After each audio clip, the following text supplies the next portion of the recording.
Licik. Sarah menatap selembar kertas yang Manuel lemparkan ke arah wajahnya. Mari saling membuka rahasia, Sarah. Aku sudah bosan bermain petak umpet. Manuel seperti biasa, duduk dengan angkuh di atas kursi yang dibawa anak buahnya. Duduk tepat di hadapan Sarah yang tidak berdaya hingga kesannya, Manuel adalah si penguasa. Di mana anakmu? Sarah tidak menatap Manuel sama sekali dengan pertanyaan itu, tapi jujur jantungnya berdebar cepat.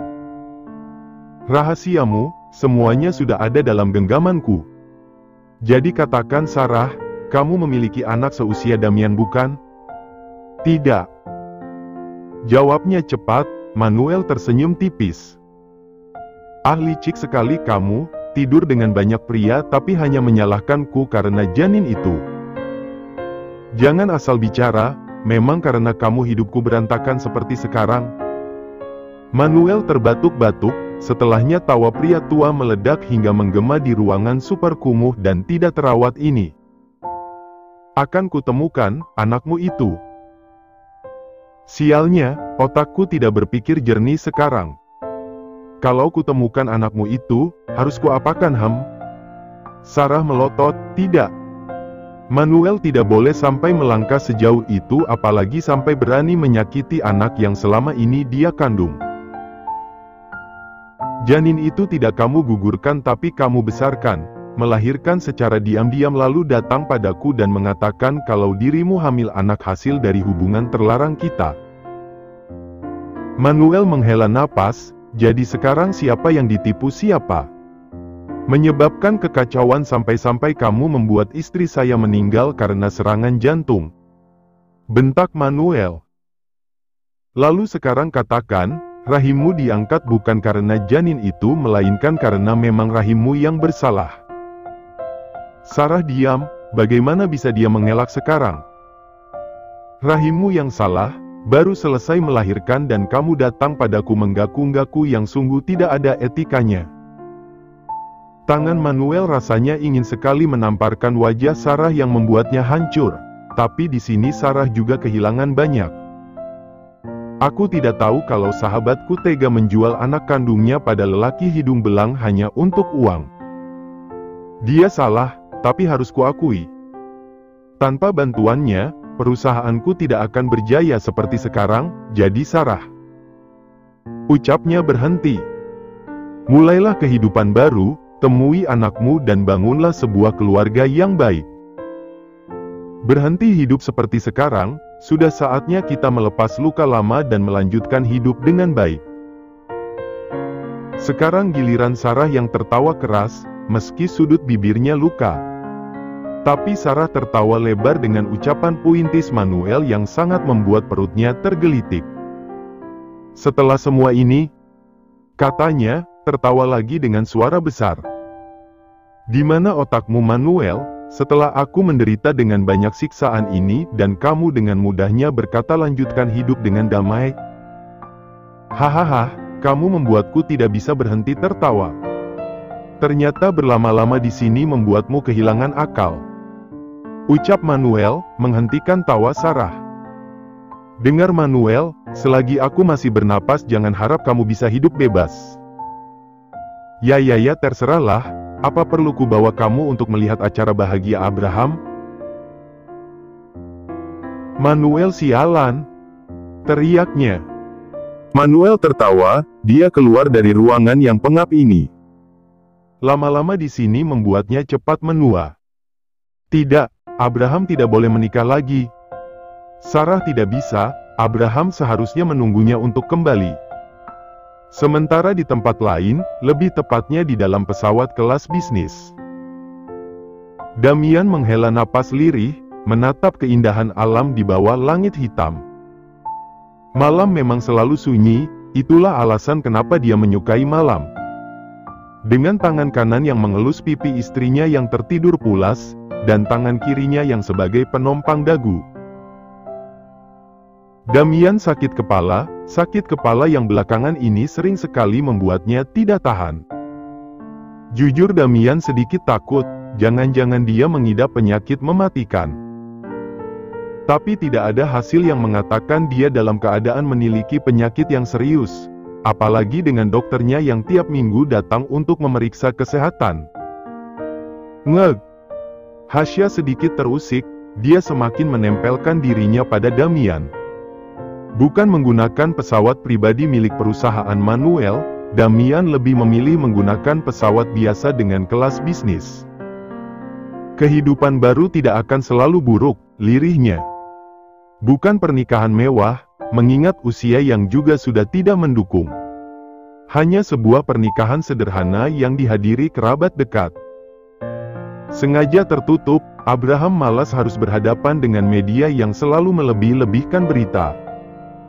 Rumahnya masih sepi, karena memang acaranya bukan besok atau besoknya lagi. Tapi 1 minggu, karena ini hanya pernikahan sederhana, tidak perlu dipersiapkan sejak awal. Toh yang berkuasa uang. Abraham tersenyum, foto-foto masa kecil Damian. Putranya tumbuh dengan sangat cepat, membuatnya tidak kuasa menahan tangis.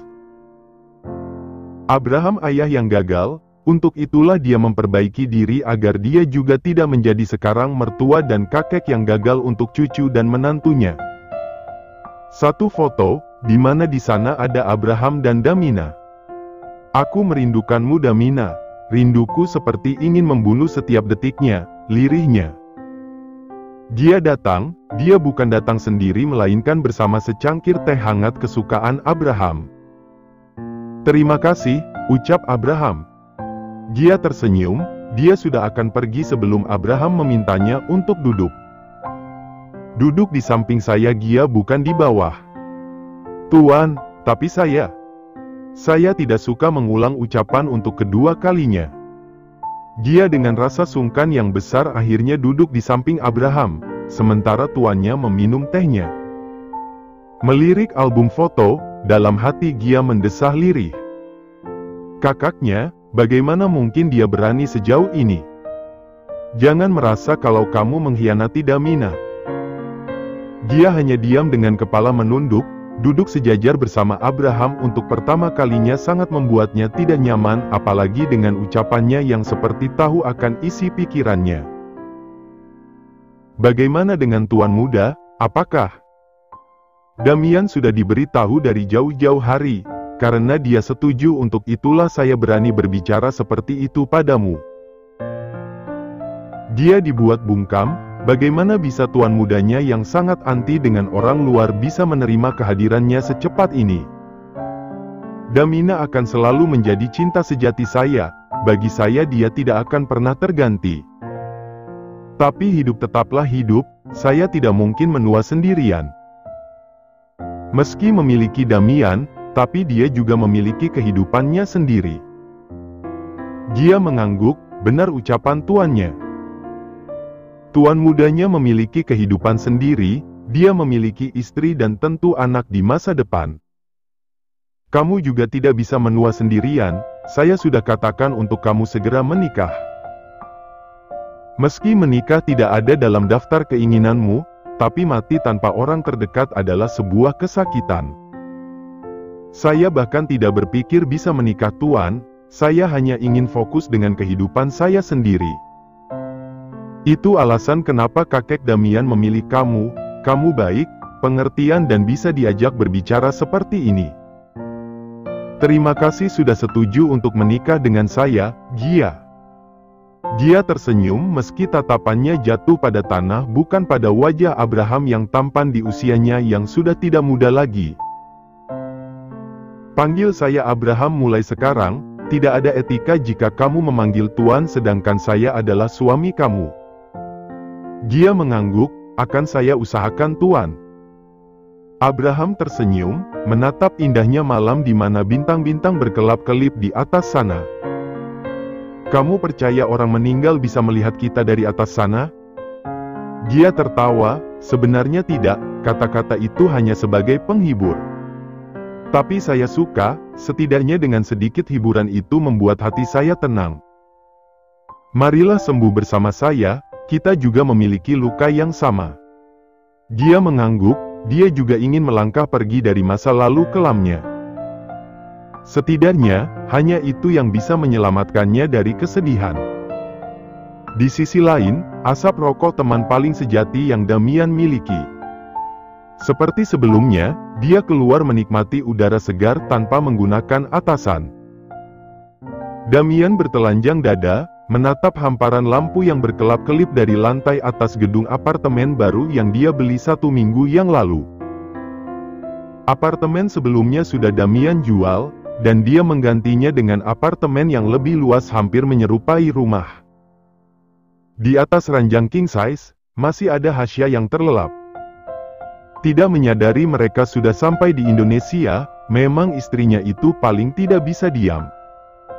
Karena sekali diam maka akan tertidur layaknya batu. Helaan napas terdengar samar, Damian membalas pesan Karel yang sudah menerornya meminta untuk bertemu. Bagaimana bisa lelaki petakilan ini malah berubah manja dengan terus mengatakan kangen pada Damian? Benar-benar menguras emosi, apalagi Damian tipikal orang yang tidak suka begituan. Geli, tapi beda kalau istrinya yang melakukan. Kenapa di sini? Damian hampir saja menjatuhkan handphonenya, dia berbalik menatap istrinya yang setengah sadar. Datang menghampirinya dengan tangan terbuka lebar meminta dipeluk. Kenapa bangun sayang? Nggak ada kamu, jawab Hasya, menguap lebar dengan senyuman setelah berhasil memeluk Damian. Kamu keganggu sama aku? Aku nggak bisa tidur kalau nggak peluk kamu. Damian tersenyum, jawabannya manis sekali. Jadi pengen unboxing kan? Kita di mana? Tanya Hasya, mengintip dari celah matanya yang tidak mau terbuka lebar karena mengantuk. Jakarta, jawab Damian, dia menggendong istrinya dari depan. Duh, jadi mirip bapak anak ini mah. Oh, Jakarta. Apa Jakarta? Teriaknya, Hasya langsung melotot. Damian sampai ngeri sendiri, itu matanya nggak keluarkan. Kok. Hasya memukul kepalanya sendiri. Benar, mereka kan memang dalam perjalanan pulang ke Indonesia, lalu apa yang membuatnya heboh saat sang suami bilang Jakarta? Kepalanya jangan dipukul lagi, milik aku itu. Kepala aku kok. Bukan sayang, milik aku ini. Kekeh Damian, mengelus kepala istrinya yang baik-baik saja. Kok cepat? Perasaan tadi aku masih tidur di pesawat. Cepat, naiknya pakai pesawat, jawab Damian. Ini jawabannya dibilang salah tapi nggak salah, dibilang benar juga nggak benar-benar banget. Aku serius loh. Aku juga rius sayang. Hasya mencebikkan bibir, tepat detik itu kecupan manis dia terima dari Damian yang sekarang tersenyum selebar tembok besar Cina. Besok mau shopping? Beli yang kamu suka. Kamu kira aku matre, shopping mulu, dengusnya, meski baper juga sama laki-laki loyal. Aku kerja tanpa lihat waktu sampai kita juga jarang habisin waktu bersama itu buat kamu sayang. Aku rugi dong kamu nggak matre. Udah waktunya sama kamu dikit, kamunya juga malah hemat. Ini sehat nggak sih? Duh, Damian harus dijadikan patokan semua laki-laki Mokondo ini. Belanja sesuka kamu, entah kamu butuh barang itu atau enggak yang penting beli, ucap Damian lagi. Mubazir, udah dibeli nggak dipakai? Atau mau nyalurin hobi kamu? Tanya Damian masih menawarkan. Hobi aku tidur, Netflix, novel, makan. Besok kita ganti ranjang di kamar supaya lebih nyaman untuk kamu habisin waktu tiap hari. Jangan, ranjang di kamar kita udah nyaman kok. Hasya mana mungkin mengiyakan, ranjangnya saja baru dibeli 2 bulan yang lalu. Ya kali diganti lagi, mengingat Damian kalau beli barang suka nggak lihat harganya. Kita beli, demi kenyamanan kamu dan aku juga, katanya, dengan senyuman menggodanya dan alis yang naik turun. Aku malas ya, besok mau jalan-jalan. Nanti nggak bisa jalan lagi. Sebentar sayang, bentar lagi juga mau subuh, pinta Damian. Hasya menggeleng keras, sebentar bagi Damian adalah melihatnya menangis karena lelah. Aku nggak akan tertipu lagi, kamu sering ngomong gitu tapi hasilnya apa? Aku harus nangis dulu baru kamu berhenti, itu pun aku nangis hampir 20 menitan. Kalau itu Damian angkat tangan, siapa suruh membuatnya candu? Kamu nangis juga sambil. Buk! Tangan kecil Hasya dengan manisnya mendarat di punggung Damian hingga menimbulkan suara. Bicaranya yang sopan, nanti aku seleding kamu baru tahu rasa. Damian mengerucutkan bibir, padahal ngomong vulgar juga sah. Kan sama istri sendiri bukan istri orang apalagi janda pirang. Kamu KDRT. Seharusnya laki-laki yang KDRT, bukan perempuannya. Gimana ceritanya bisa kebalik gitu? Bisa, ini kamu contohnya. Hasya ngalah aja, biasanya yang ngalah yang waras. Terserah deh, aku mau lanjutin tidur. Sayang, pinta Damian memelas, Hasya ini paling tidak tahan kalau Damian sudah berubah menjadi laki-laki manja seperti sekarang ini. Hati mungilnya tidak bisa menolak. Ya udah, tapi sebentar. Yes. Ucap Damian, tapi hatinya tertawa girang karena sebentar hanyalah tipu daya untuk mendapatkan lebih. Sesuai janji, pagi harinya Hasya dan Damian akan pergi shopping di mall terdekat. Tapi tahu apa masalahnya? Lihat kelakuan Damian tadi malam. Terus ini gimana, kamu gila ya? Hasya ingin menangis saja rasanya. Tadi sih baik-baik aja soalnya tanda merahnya cuma ada di leher. Tapi ini Damian malah buat yang baru di pipinya.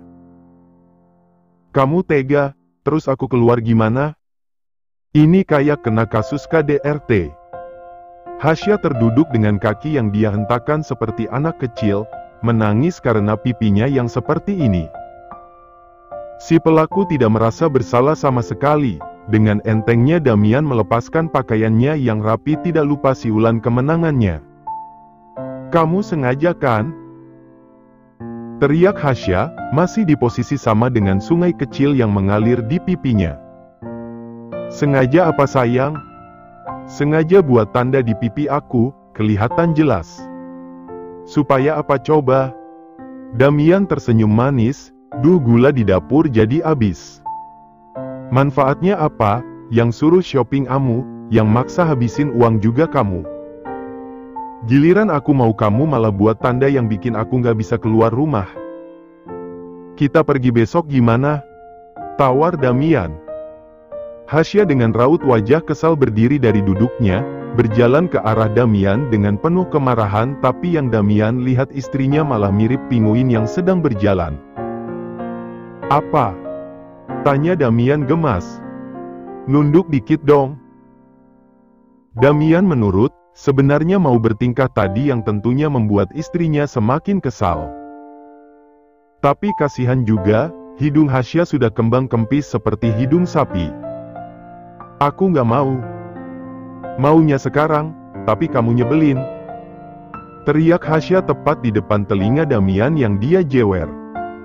Sayang. Damian refleks menjauh, bisa tuli dadakan dia kalau begini tiap hari.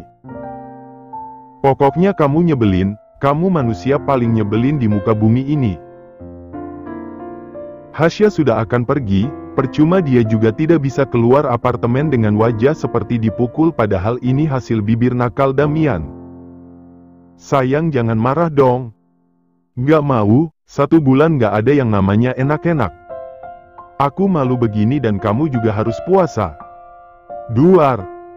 Ujian apalagi ini ya Tuhan, pagi-pagi harus mendapatkan kalimat maut itu. Damian langsung jatuh, dia memohon pada istrinya untuk memberikan keringanan. Yang benar saja, 1 bulan itu lama. Tidak menyentuh Hasya 1 hari saja dirinya sudah uring-uringan seperti orang gila lalu bagaimana dengan 1 bulan? Nggak ada toleransi, kamu yang mulai duluan. Damian memeluk pinggang istrinya, mendonggak menatap wajah Hasya yang marah. Sayang maaf, janji nggak ulangin lagi. Hukum aku dengan cara yang lain aja, asal jangan potong masa jatah aku. Enggak, ucap Hasya keras kepala. Aku nggak mau, cuma itu yang bisa bikin kamu sadar kalau kamu salah. Damian frustasi, ini bagaimana ceritanya dia bisa sampai senekat ini? Kamu pukul aku, tendang aku, jambak atau apapun yang penting kamu maafin aku. Hasya tetap menggeleng, keputusan sudah bulat tidak bisa diubah menjadi kotak lagi. Jangan mohon-mohon, nggak akan mempan. Hasya melepaskan dirinya secara paksa, dengan cepat berlari ke kamar mandi dan mengunci pintunya.